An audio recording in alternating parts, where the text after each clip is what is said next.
Semalam ada berita yang mengatakan bahawa Yang Berhormat Menteri mempertikaikan pendedahan yang dilakukan oleh Datuk Pandalela yang merupakan ratu negara dalam pendedahan dalam PC Yang Berhormat Menteri. Persoalan saya, pertama sekali, apa pendirian Yang Berhormat Menteri dan kementerian berkenaan isu gangguan seksual khususnya melibatkan atlet, kerana ini bukan pendedahan baru. Ada juga yang dibuat oleh Cindy Ong sebelum ini, serangan gangguan seksual yang dilakukan ke atas atlet Farah Ann. Itu pertama, pendirian kementerian. Kedua, pada tahun 2020 sebelum pertukaran kerajaan, ada cadangan untuk menubuhkan dan dah nak dalam proses akhir untuk menubuhkan jawatan kuasa tertinggi kementerian untuk melihat kes gangguan seksual, kerana lazimnya jika hanya laporan dan tindakan diambil oleh MSN semata-mata, ia dilihat sebagai berat sebelah, kerana atlet ada pandangannya, persatuan ada pandangannya, kementerian, pejabat menteri ada pandangannya, tetapi jawatan kuasa tertinggi ini melibatkan semua pihak dan juga dibina bersama dengan awam and all action group for women. Adakah Yang Berhormat Menteri akan teruskan supaya jika laporan itu berlaku, ia tidak berat sebelah hanya kepada satu pihak, but we get all parties on board supaya tindakan yang menyeluruh dapat diambil. Terima kasih. Saya mohon sila, Menteri. Terima kasih Yang Berhormat. Saya ucapkan terima kasih juga kepada Yang Berhormat Muar kerana membangkitkan perkara ini, dan saya anggap amat penting dan amat serius untuk kita sama-sama perdebatkan. Yang pertamanya, pendirian kerajaan berkenaan dengan perkara ini, tentu sekali kerajaan amat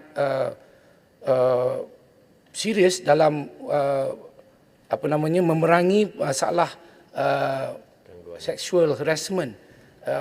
Tambah lagi jika berlaku perkara yang lebih daripada harassment kepada di kalangan atlet, daripada pegawai ataupun jurulatih sendiri. Dan apa yang telah saya sendiri perkatakan di dalam satu sidang media semalam, mungkin telah dicatatkan secara out of context dengan izin oleh media, bahawa kita perlu mendapatkan penjelasan yang lebih daripada Datuk Pandalela sendiri dan juga mereka-mereka yang terlibat di dalam perkara yang melibatkan jenaka lucah dan sebagainya. Jadi saya cuba untuk mendapatkan penjelasan menyeluruh sebelum mengambil tindakan-tindakan yang sewajarnya.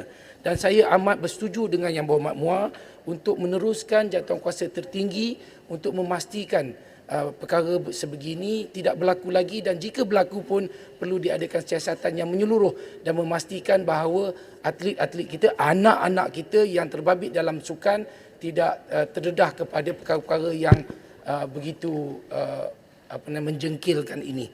Dalam masa yang sama, saya juga telah meminta pihak Majlis Sukan Negara untuk memastikan gender training dengan izin di dalam latihan di semua bidang, dalam semua sukan, bukan semata-mata dalam sukan renang, dalam semua bidang sukan juga mesti dititik beratkan. Bukannya tidak ada sebelum ini, daripada zaman Yang Berhormat Muar sendiri memang dah ada, tetapi mesti dipertekankan lagi. Dan saya menggesa juga kepada semua atlet untuk stand up and speak up tentang perkara ini jika ianya berlaku, supaya segera dapat kita ambil tindakan tentang perkara ini. Terima kasih, Imam.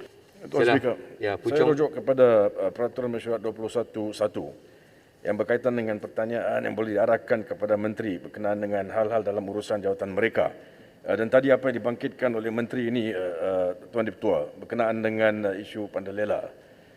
Tuan Speaker, sebenarnya Menteri ini tidak layak menjadi Menteri Belia dan Sukan kerana beliau tidak memberikan sokongan kepada mereka ataupun apa yang disebut oleh Pandalela. Saya nak tanya kepada Menteri ini, adakah Menteri ini tahu bahawa tidak ada had masa untuk aduan-aduan, khususnya aduan yang membawa kepada masalah jenayah? There is no time limitation in criminal law. Jadi memang ada, kalau ada aduan, walaupun ianya lama, ianya seharusnya diambil tindakan. And you as a minister should set the example and stand up to support athletes like this in your ministry. Can you please answer that question, Mr. Minister? Baik. Yang Berhormat Datuk Speaker, kalau boleh saya menjawab. Saya amat bersetuju dengan apa yang disebutkan, dan saya faham tentang tidak ada jangka masa. Kalau setuju, mengapa tak ada tindakan? Tindakan sedang Sila. diambil. Saya dalam jawapan saya kepada sidang media, Ya. saya Tapi sedang mengambil Menteri tindakan. selalu menafikan. Dan saya Yang saya lain duduk mengatakan dulu. bahawa, maafkan saya, mohon saya terangkan kepada Dewan. Ya, sila. Maafkan saya. Jadi apa yang saya cuba lakukan ialah untuk mendengar semua pihak sebelum memberi penjelasan. Itu yang saya sebutkan dalam sidang media. Ianya telah pun saya muat naikkan di dalam laman Facebook saya dan untuk semua dengar sendiri apa yang telah saya katakan. Dan saya mesti pertahankan apa kejadian-kejadian buruk yang telah berlaku kepada Datuk Pandalela, kepada mana-mana atlet yang terkesan akibat perkara ini. Kerana kita mesti pertahankan anak-anak kita dan juga atlet-atlet yang telah mengharumkan nama negara. Terima kasih, Yang Berhormat. Terima kasih Menteri. Baik, terima kasih.